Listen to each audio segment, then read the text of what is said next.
우리 다 같이 일어나서 하나님의 말씀 받도록 하겠습니다. 오늘 우리에게 주신 말씀은 요한복음 3장 22절에서 30절까지 말씀입니다. 요한복음 3장 22절에서 30절까지 말씀 우리 함께 합독하겠습니다. 그 후에 예수께서 제자들과 유대 땅으로 가서 거기 함께 유하시며 세례를 베푸시더라. 요한도 살렘 가까운 에논에서 세례를 베푸니 거기 물이 많음이라. 그러므로 사람들이 와서 세례를 받더라. 요한이 아직 옥에 갇히지 아니하였더라. 이에 요한의 제자 중에서 한 유대인과 더불어 정결 예식에 대하여 변론이 되었더니 그들이 요한에게 가서 이르되 랍비여, 선생님과 함께 요단강 저편에 있던 이 곧 선생님이 증언하시던 이가 세례를 베풀매 사람이 다 그에게로 가더이다. 요한이 대답하여 이르되 만일 하늘에서 주신 바 아니면 사람이 아무것도 받을 수 없느니라. 내가 말한 바 나는 그리스도가 아니요 그의 앞에 보내심을 받은 자라고 한 것을 증언할 자는 너희니라. 신부를 취하는 자는 신랑이나 서서 신랑의 음성을 듣는 친구가 크게 기뻐하나니 나는 이러한 기쁨으로 충만하였노라. 그는 흥하여야 하겠고 나는 쇠하여야 하리라 하니라. 오늘 우리에게 주신 하나님의 말씀입니다. 말씀을 주신 하나님께 감사드립니다. 아멘. 자리에 앉으시겠습니다. 잠깐 기도하겠습니다. 주의 성령께서 우리 가운데, 우리의 마음 가운데, 우리의 심령 가운데, 우리 모임 가운데, 우리 이 자리에 함께하여 주셔서 우리의 눈을, 귀를, 마음을 열어 주옵소서. 말씀이 나뉘어지는 이 시간 우리에게 주시는 주의 음성이 우리의 몸과 영혼을 새롭게 하는 생명 되게 하옵소서. 부족한 종을 주의 제단에 세우셨으니 사람의 것은 감추시고 오직 아버지의 말씀만 나뉘게 하옵소서. 주신 말씀과 우리 마음의 묵상이 온전히 여호와 하나님의 것 되게 하옵소서. 말씀으로 이 땅에 오신 예수님 이름으로 기도합니다. 아멘.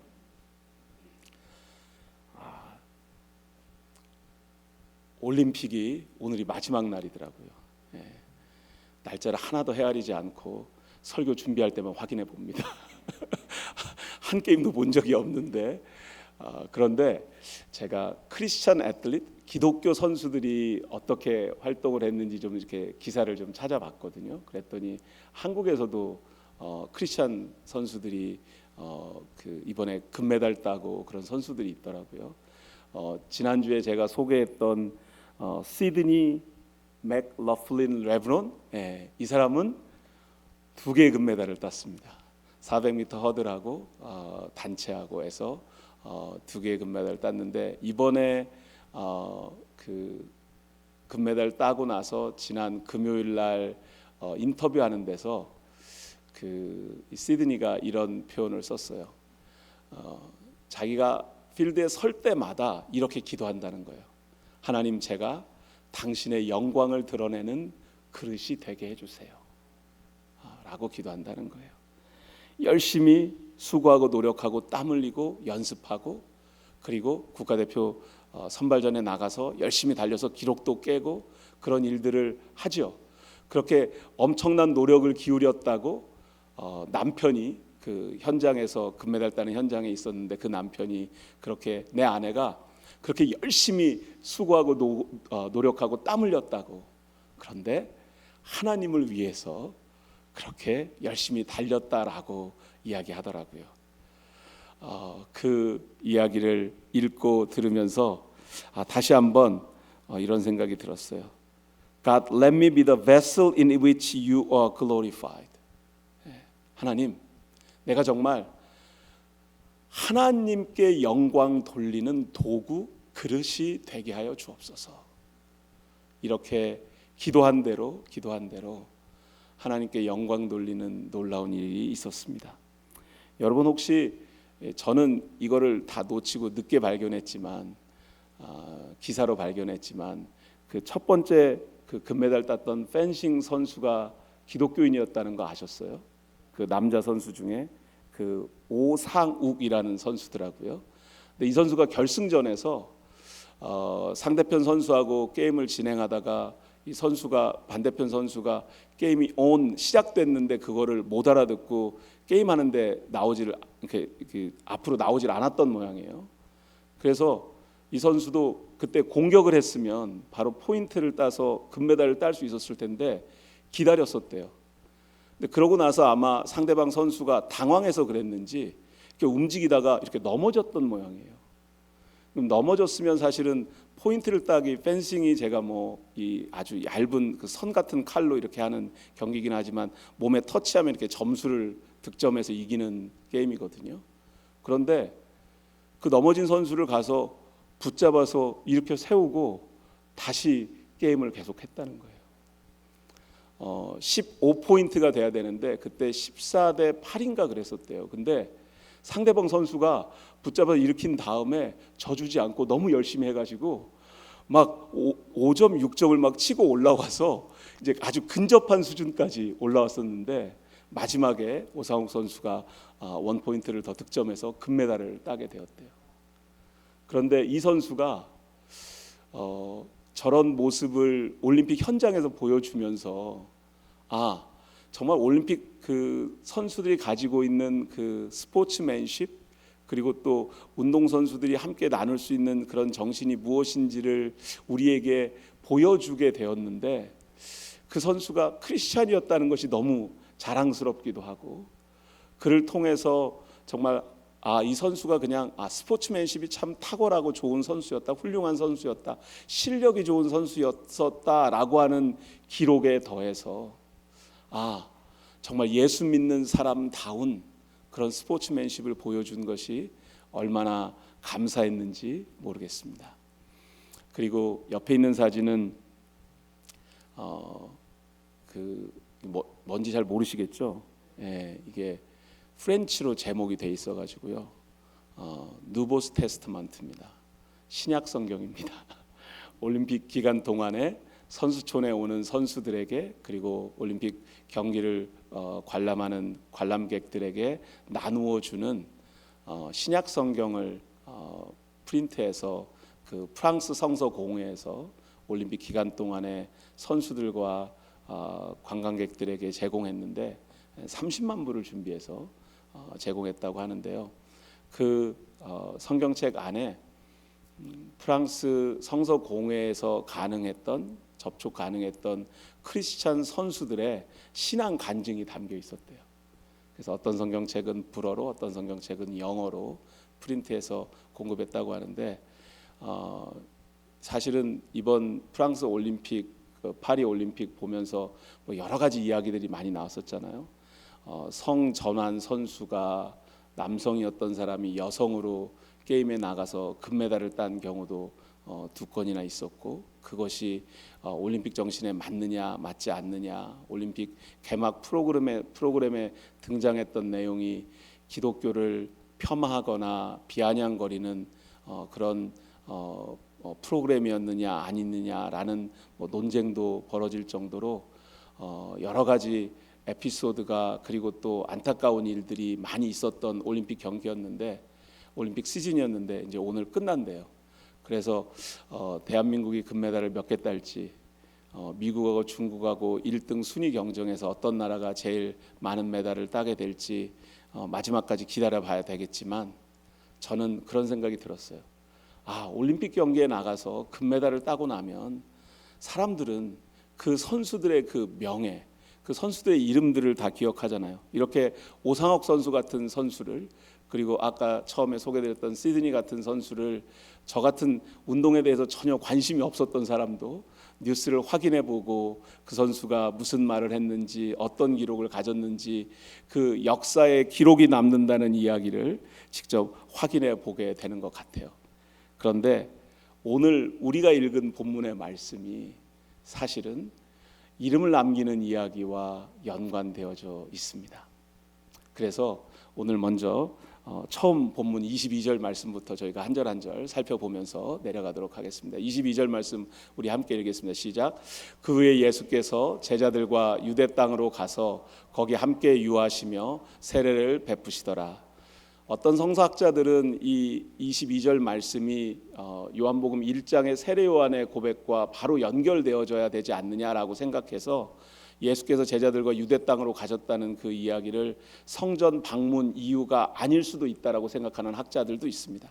근데 뭐 이런저런 이론들, 이야기들이 존재하는 것뿐이고 실제로 우리가 정확히 그 타임라인을 알 수는 없죠. 그런데 배경은 뭐냐면 예수님께서 제자들과 유대 땅이라고 하는, 그러니까 예수님과 제자들이 주로 사역하던 갈릴리 북쪽 동네 본거지를 떠나서 유대 땅은 이제 남쪽에 더 많은 사람들이 살지만 예수님에 대해서 잘 모르는 사람들이 있는 지역에 가서 복음을 전하고 세례를 베풀었다는 얘기가 22절 얘기입니다. 23절 말씀이요. 우리 다시 읽겠습니다. 시작. 요한도 살렘 가까운 에논에서 베푸니 거기 물이 많음이라. 그러므로 사람들이 와서 세례를 받더라. 아멘. 살렘 가까운 에논이라고 하는 이 동네의 정확한 위치는 저희가 잘 모릅니다.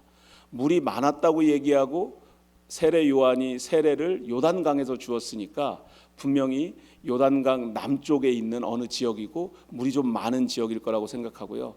살렘이 평화라는 뜻이고 샬롬이라는 뜻이 있거든요. 에논이 샘이라는 뜻이 있습니다.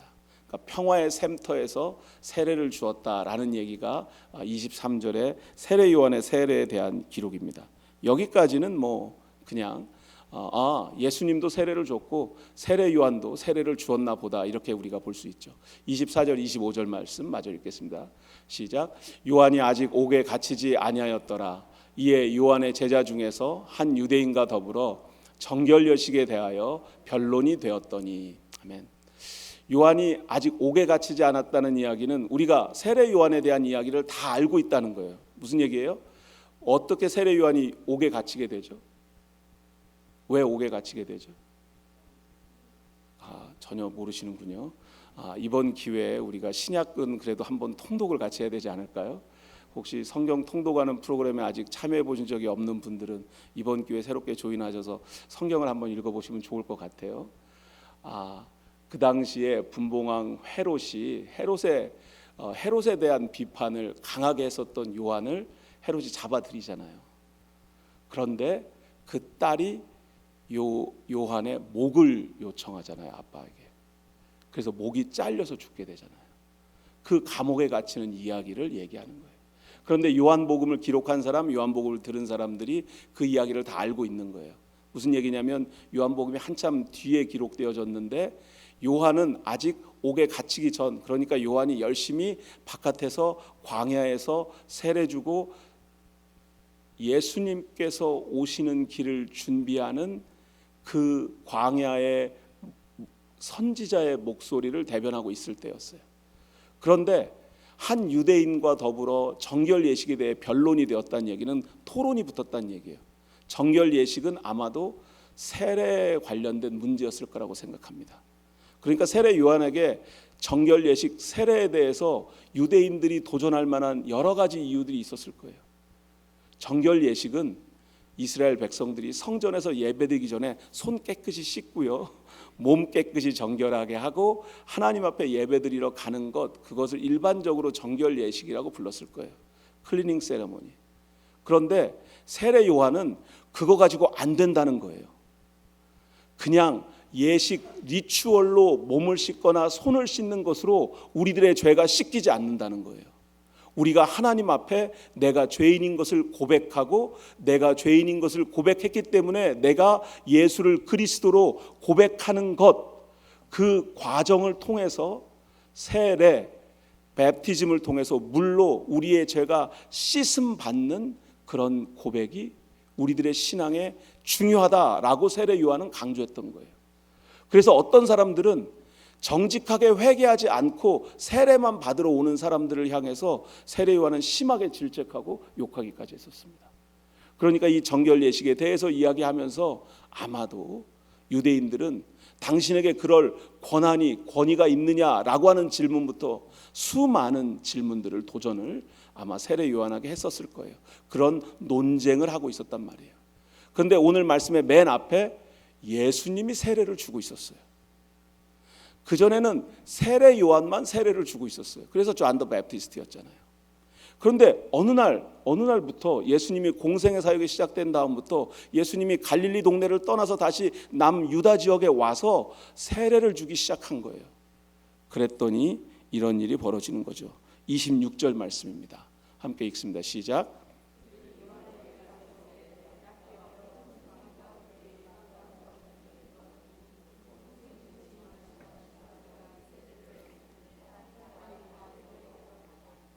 아멘. 이 이야기는 요한의 제자들이 하는 얘기겠죠. 랍비여, 요한을 랍비라고 불렀어요. 선생님과 함께 요단강 저편에 있던 이, 옛날 개역 성경에는 저편에 있던 자 이렇게 했거든요. 저는 그 번역이 실제로 세례 요한의 제자들이 했었던 말 표현에 가까울 거라고 생각합니다. 무슨 얘기냐면요. 예수님 아시죠? 선생님, 그렇게 얘기한 게 아니라 저쪽에 선생님이 세례 주셔가지고 그때부터 무슨 대단한 것이라도 된 양 여기저기 돌아다니면서 막 가르치고 다니던 사람 있잖아요. 그 사람이 선생님이 주는 세례를 자기도 줄 수 있다고 저쪽 강 건너편에서 세례를 주고 있습니다 라고 와서 지금 자기 선생님에게 꼰질러 바르시는 거예요. 무슨 얘기냐면 저 예수라고 하는 사람에게 무슨 영적 권위가 있어서 저 사람이 우리 바운더리에서 우리 경계에서는 우리랑 같은 편인 줄 알았는데 선생님의 권위에 순종해서 세례를 받은 사람이라고 생각했는데 자기가 독자적으로 비즈니스를 차려가지고 막 세례 주고 있어요 지금. 그래가지고 사람들이 다 그에게로 가고 있습니다 라고 얘기하는 거예요. 이게 무슨 얘기인 것 같아요? 저쪽에 교회가 새로 생겼어요. 그런데 우리 함께 신앙생활을 하던 사람 중에 사람들이 쑥 빠져가지고 저쪽 교회로 다 갔어요. 목사한테 와가지고 지금 이러는 거예요. 목사님이 이럴 수가 있어요? 우리 교회에서 지금까지 같이 신앙생활 하는 사람들 우리를 다 배신하고 저쪽 동네 가가지고 새롭게 교회를 차려갖고 신앙생활하고 있대요. 그러고 있는 거예요 지금 가가지고. 그러니까 그 제자들, 세례 요한의 제자들은 화가 나 있기도 했었을 거예요. 그리고 분명히 그 사람들, 예수를 따르는 사람들 다 그에게로 가는 것에 대한 두려움 같은 것도 가지고 있었을 겁니다. 근데 왜 세례 요한의 제자들은 그런 두려움을 가지고 있었을까요? 왜 그랬을까요? 저와 여러분이 다 가지고 있는 똑같은 문제인 거죠. 우리들은 사람의 인생의 여정 가운데 숫자가 참 중요하다고 생각합니다. 사람들이 얼마나 모이는지, 교회라면 헌금이 얼마나 거치는지, 교회 규모는 얼마나 되는지, 이런 것들이 우리들의 관심이 되고 우리들은 중요하다고 생각합니다. 세례 요한의 제자들이 보았을 때 예수는 경쟁사인 거예요. 아니, 저쪽 동네 가가지고 자꾸 은혜 받고 세례 받으면 안 돼. 근데 자꾸 우리랑 같이 있던 사람들이 저쪽으로 가. 그러니까 큰 문제가 난 거예요 지금. 사람들에게 숫자는 나의 영향력을 인정받는 기준이 된다고 생각합니다. 그래서 우리는 숫자가 좀 줄어들면, 특히 비즈니스 하시는 분들 그렇지 않나요? 당연히 걱정하셔야죠. 비즈니스 숫자가 줄어들면 걱정하는 게 정상이에요. 걱정하는 게 문제라고 제가 말씀드리는 건 아니에요. 그게 우리들 모두의 일반적이고 합리적인 리스폰스, 반응이라는 거예요. 숫자가 우리 눈에 중요하게 보인다는 거예요. 그것의 바름 라인은 뭔지 아세요? 사람들에게 인정받고 싶은 거예요. 여러분, 목사도 그렇습니다. 목사도요, 사람들이 많이 모여서 예배 드리면 괜히 힘이 나고요. 사람들이 많이 빠지면 이게 설교에 문제가 있나, 우리 교회에 문제가 있나, 혹시 또 교인들끼리 어디서 또 티격태격 싸운 건 아닌가, 뭐 별의별 걱정을 다 하는 거예요. 왜? 숫자라고 하는 것이 우리들의 시선을 장악하기 때문입니다. 여러분, 제가 목사로, 연합감리교회 목사로 24년을 목회하면서 종종 감독님들이라고 제가 했는데 요즘은 감독님자를 붙이기가 쉽지가 않아서 아무튼 교단의 지도자들을 만나서 이렇게 얘기하면 제가 가끔 브래깅하면서 24년 중에서 제가 로컬 처치에서 목회했던 17년 동안 단 한 번도 출석 교인이 줄어본 적이 없고 연합감리교 연회 선교 분담금을 100% 내지 못한 적이 없었다고 제가 얘기했어요. 숫자로 인정받고 싶은 거예요, 저도. 왜냐하면 다른 것으로, 인격으로, 성품으로 다른 사람들에게 인정받고 확인받는 게 쉽지 않아요. 그러니까 숫자를 가지고 내가 이런 사람입니다 라고 얘기하고 싶은 게 있는 거예요. 그런데 여러분, 호랑이는 죽어서 뭐를 남겨요? 가죽을 남기고, 사람은 죽어서 이름을 남긴다, 이게 있잖아요. 이게 원래는 표사유피, 인사유명 이런 표현이더래요. 당나라가 망하고 나서 중국이 완전히 당나라가 됐을 때, 나라가 다 사분오열 돼가지고 여러 조그만 나라들이 막 서로 그 패권을 쥐겠다고 전쟁 자주 붙고 그럴 때, 그때 있었던 후량이라고 하는 후량이라고 하는 지역의 왕원장이라는 장군이 전투에 나설 때마다 이 이야기를 항상 했대요. 표범은 죽어서 가죽을 남기고 사람은 죽어서 이름을 남긴다. 그러니까 내가 죽음을 각오하고 나가서 이 전쟁터에서 내 명예를 걸고 내가 싸우겠다, 뭐 이런 각오로 싸움을 했었다고 그래요. 그래서 사람들은 이름을 남기고 싶어 합니다.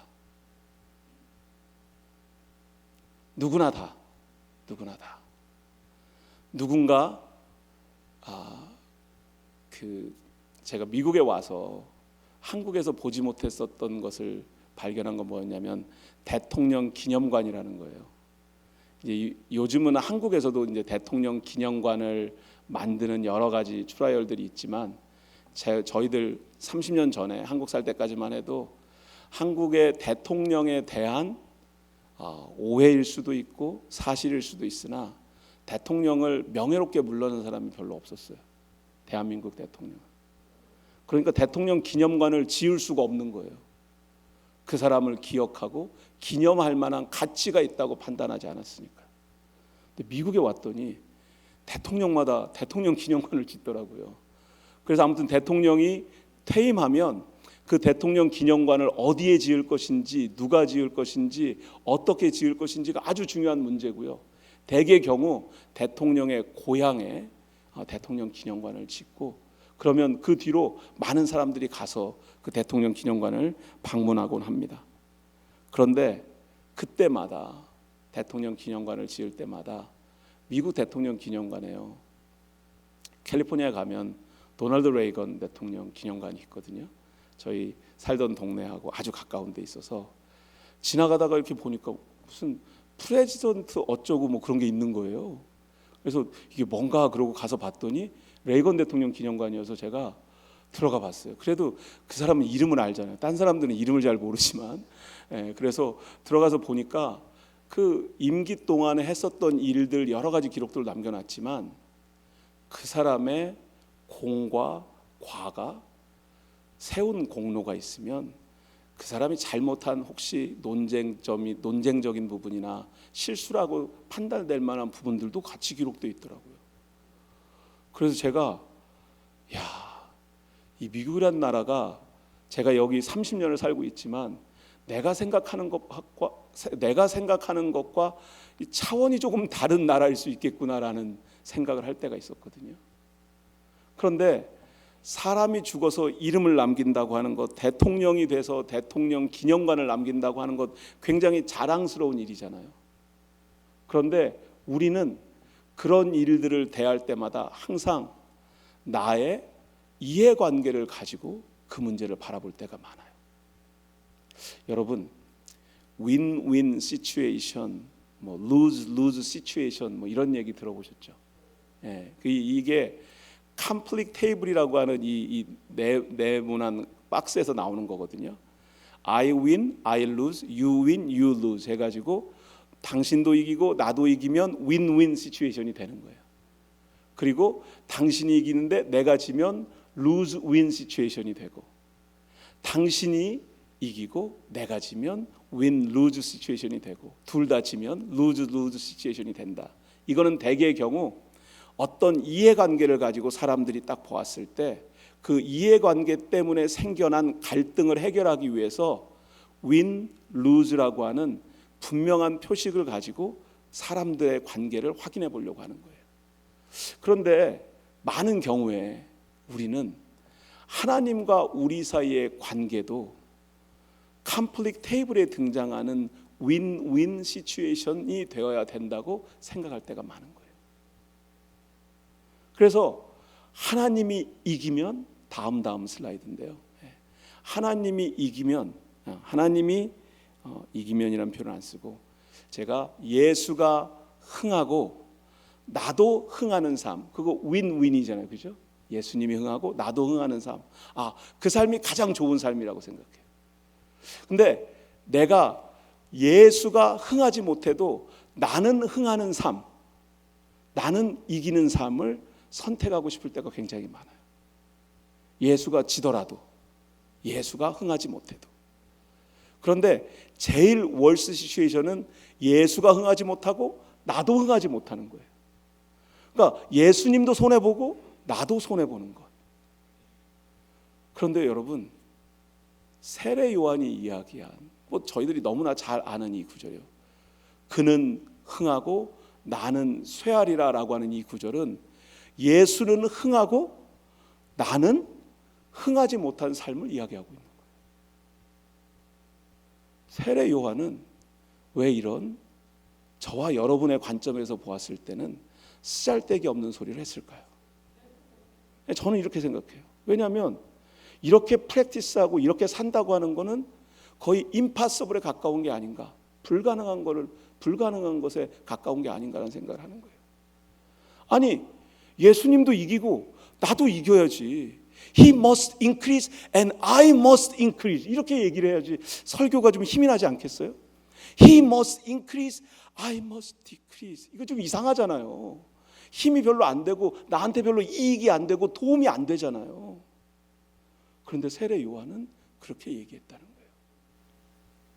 그래서 이게 도대체 무슨 뜻일까라는 질문을 제가 자꾸 하게 되더라고요. 그는 흥하여야 하겠고 나는 쇠하여야 하리라. He wins, I lose. 도대체 이건 무슨 뜻일까?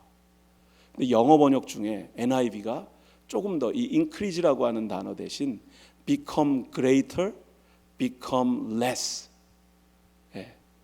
이게 확실하죠. become greater, 더 위대해지시고 그분은. become less, 나는 더 쪼그라들고, 이런 표현이에요. 해석을 하면 할수록 가슴이 답답해지지 않으세요? 오늘 잘못 왔나 보다. 예수를 믿었더니 나는 become less, decrease 돼야 된다. 이거는 복음이 아닌 것 같은데 라고 느껴질 때가 있어요, 여러분. 근데 이게 진짜 복음입니다. 남편과 아내 사이에서요, 결혼하게 되면 저희가 7+1 연애하고 결혼했다고 말씀드렸잖아요, 저희 부부가.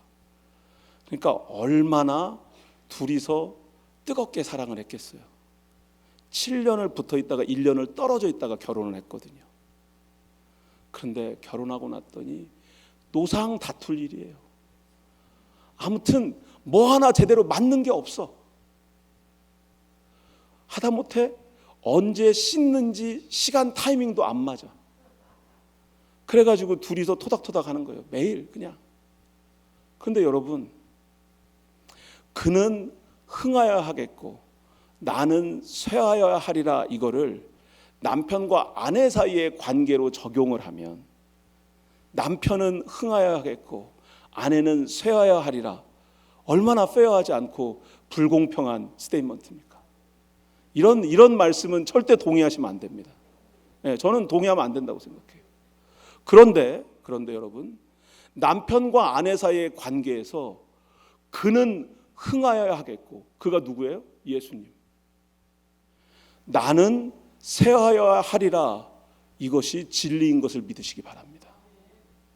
남편과 아내 사이에 문제도 많고 차이도 있고 극복해야 될 것도 많이 있다면 그것을 나나 아니면 내 파트너가 윈윈 하는 것으로 나의 마음이 위로받을 수가 없어요. 그런데 남편과 아내 사이의 관계에서도 그는 누구예요? 예수님이 흥하여야 하겠고 나는 쇠하여야 하리라. 그럼 어떻게 돼요? 에베소서에서 결혼의 관계를, 부부의 관계를 설명할 때 남편들에게 뭐라고 얘기해요? 아내 사랑하기를 어떻게 사랑하라고요? 그리스도가 교회를 사랑한 것처럼 사랑하라.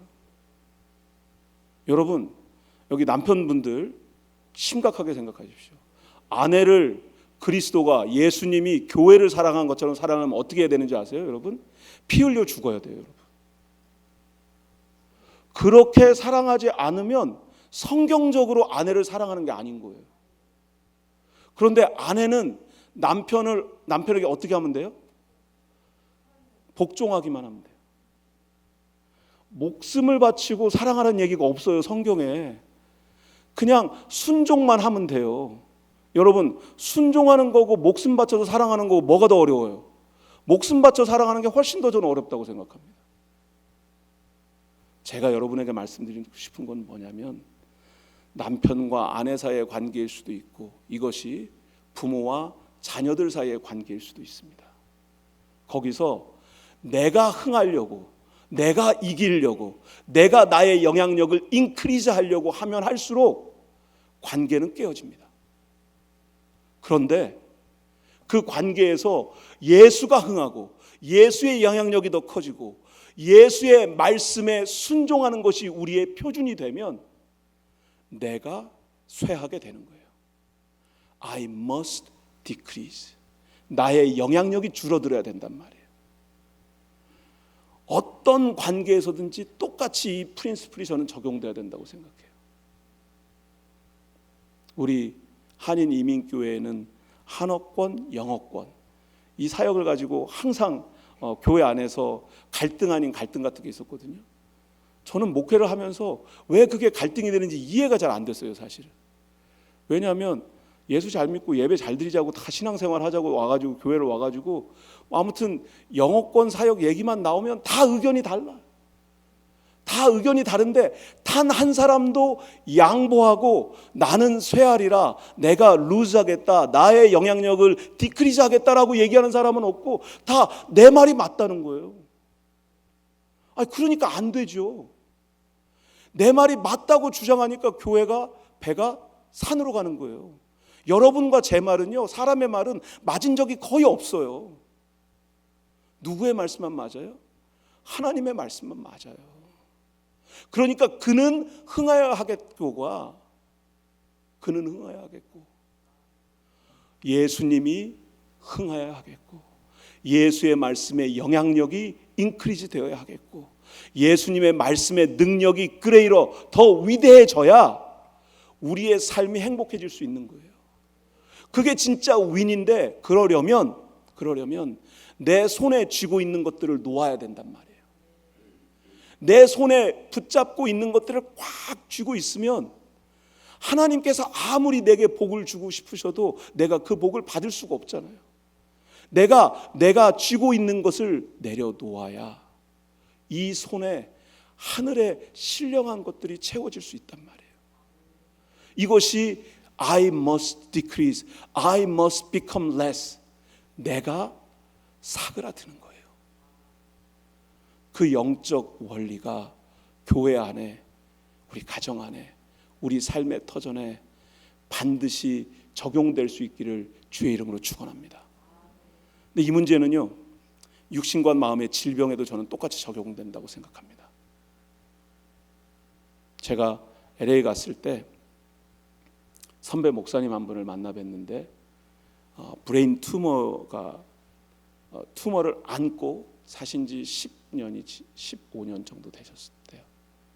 이 투머가 지난 한 6개월 막 액팅 아웃 시작하면서 눈이 붓고 막 여러 가지 일들이 있어서 방사선 치료, 뭐 여러 항암 치료, 이런 치료들을 막 받고 계신데, 목회하면서 항암 치료 받는 게 거의 불가능한 일이잖아요, 사실은. 그런데 아무튼 목회를 하시면서 이 선배 목사님이 그렇게 건강 때문에 씨름을 하고 계셨어요. 목사님 위에서, 목사님이 제가 한참 나이 어린 후배지만, 이 목사님 날 위해서 좀 기도해 주세요라고 말씀하시는데, 제가 우리 성도들의 육신의 질병을 위해서 기도하지만 갑자기 선배 목사님 앞에서 그 선배 목사님 브레인 투머 때문에 그렇게 스트러글하고 계신 분 위해서 기도한다는 게 쉽지 않더라고요. 근데 제가 어제 이 말씀을 묵상하다 갑자기 He must increase but I must decrease, 이것이 우리 육신의 질병에도 적용되어야 된다고 저는 믿습니다. 예수님의 영향력은 increase 되어야 하고요, 나의 영향력은 디크리스 되어야 합니다. 아멘이십니까? 예. 우리 삶의 현장에 그런 문제들이 너무나 많이 우리는 가지고 있는 거예요. 이게 마음의 질병이건 육신의 질병이건 관계의 문제이건 다 마찬가지예요. 그 속에서 우리의 문제 앞에서 예수의 능력이, 예수의 말씀의 권위가, 예수의 말씀의 그 힘이 must increase 되어야 될 줄로 믿습니다. 그리고 나의 능력, 나의 생각, 나의 계획, 나의 육신의 질병은 디크리즈 되어야 할 줄로 믿습니다. 그래서 세례 요한은 당당하게 선언할 수 있었던 거예요. 그는 흥하여야 하겠고 나는 쇠하여야 하리라. 문제는 제자들이 거기에 별로 동의가 안 됐을 거예요. 27절 28절 말씀 우리 함께 읽겠습니다. 27절 28절 말씀입니다. 요한이 대답하여 이르되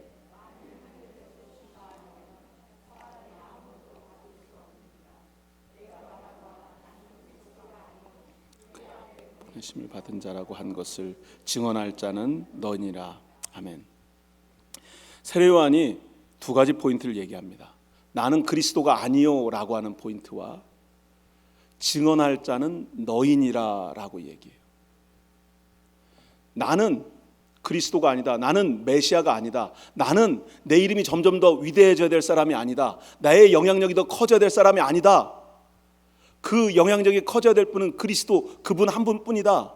그런데 그것을 증언해야 될 사람이 바로 너희들이다 라고 얘기하는 거예요. 요한은 알고 있었을지도 몰라요, 자기의 죽음을.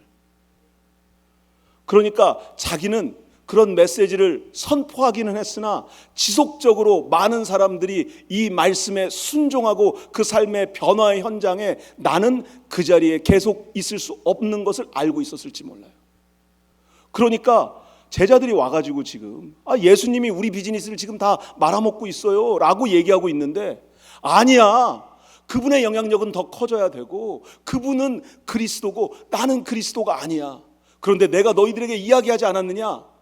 바로 그분의 길을 준비하는 것이 나다. 자기가 어떤 사람인지 분명히 알고 있었어요.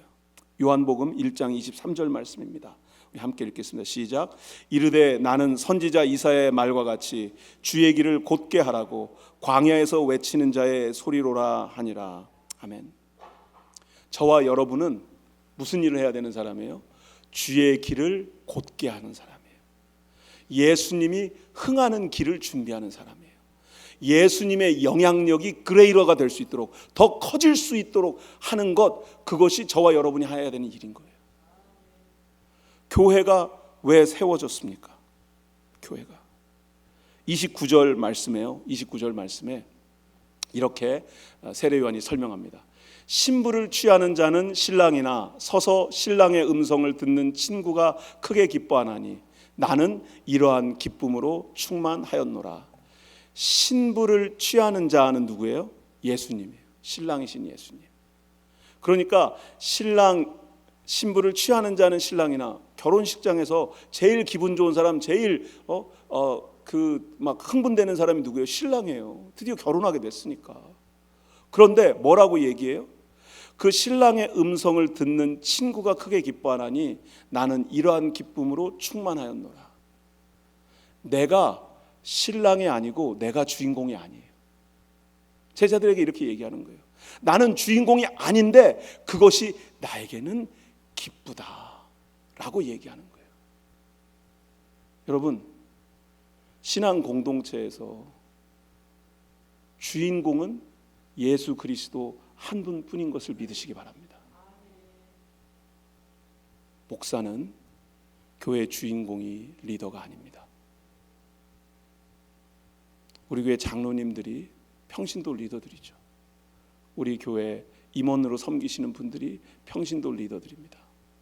그런데 그 리더들은 교회가 어떤 역할을 해야 되는지 분명히 알고 있어야 합니다. 그 어떤 역할 중에서 가장 중요한 것 한 가지, 그것이 예배입니다. 요한복음 4장 말씀을 저희가 다음 주부터 보게 될 텐데, 요한복음 4장 24절 말씀, 너무나 잘 아시는 예배에 대한 말씀인데요. 요거 다음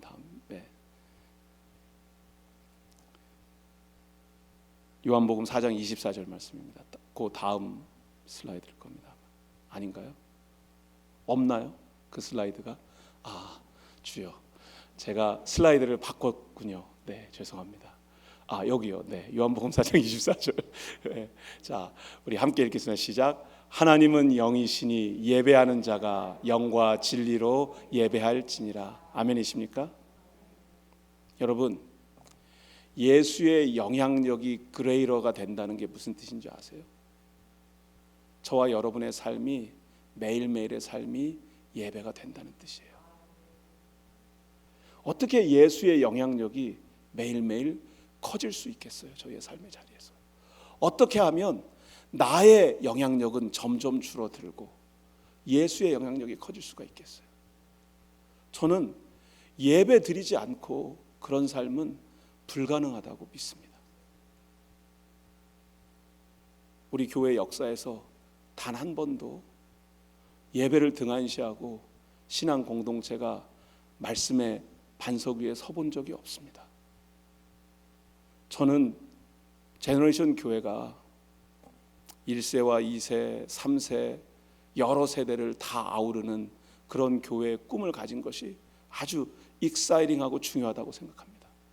그리고 한인교회, 이민교회의 미래를 준비해낼 수 있는 교회라고 저는 믿습니다. 그런데 그러려면 그의 영향력은 더 커져야 하고 나의 영향력은 더 줄어들어야 하는 것을 믿으시기 바랍니다. 어떻게요?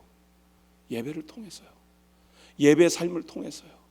우리의 예배가 주일날 한 번 드리는 것으로 끝나는 것이 아니라 내가 예배를 마치고 세상으로 나아가 매일매일 걸어가는 나의 발걸음이, 나의 일터가 바로 하나님께 예배 드리는 곳인 것을 믿으시기 바랍니다. 그래서 영과 진리로, 여기서 또 must worship in spirit and in truth 라는 표현이 나와요. He must increase, I must decrease 였거든요. 그 must가 어디서 나오는 거예요? 하기 힘든 거 할 때 주로 등장하는 단어잖아요. 해야만 하는 거예요. 왜 must라고 표현을 썼겠어요? 잘 안 되니까 그러는 거예요. 그런데 어떻게 우리가 그 must를 이룰 수가 있겠어요? 하나님께 예배를 드리는 거예요. 영과 진리로. 나의 영이, 내가 진리 안에서 진실하게 하나님께 드려지는 예배를 통해서 하나님의 영향력은 내 삶의 자리에 점점 더 커져가고, 나의 영향력은 점점 더 줄어들어가는, 그는 흥하여야 하겠고 나는 쇠하리라 라고 하는 이 고백이 우리 신앙 공동체의 신앙 고백되기를 주의 이름으로 축원합니다. 기도하겠습니다. 하나님, 우리가 하나님 앞에 서게 될 때마다 나의 영향력이 인크리즈 되는 것을 기대하는 부족하고 연약한 모습인 것을 고백합니다. 하지만 하나님께서 우리를 너무나 잘 아셔서 이 땅에 하나밖에 없는 아들을 보내어 주심으로 우리의 죄를 사하여 주시고 우리로 하여금 새롭게 태어날 수 있게 하셨사오니, 주님, 이제 예수 그리스도의 영향력은 더 커지게 하시고 나의 영향력은 쇠하여 줄어드는 그 믿음의 역사가 시작되게 하옵소서. 말씀에 순종하는 삶, 말씀대로 예배하는 삶, 진리의 말씀 붙잡고 앞으로 나아가는 우리가 될 수 있도록 주여 우리를 도와주옵소서. 예수님 이름으로 기도합니다. 아멘.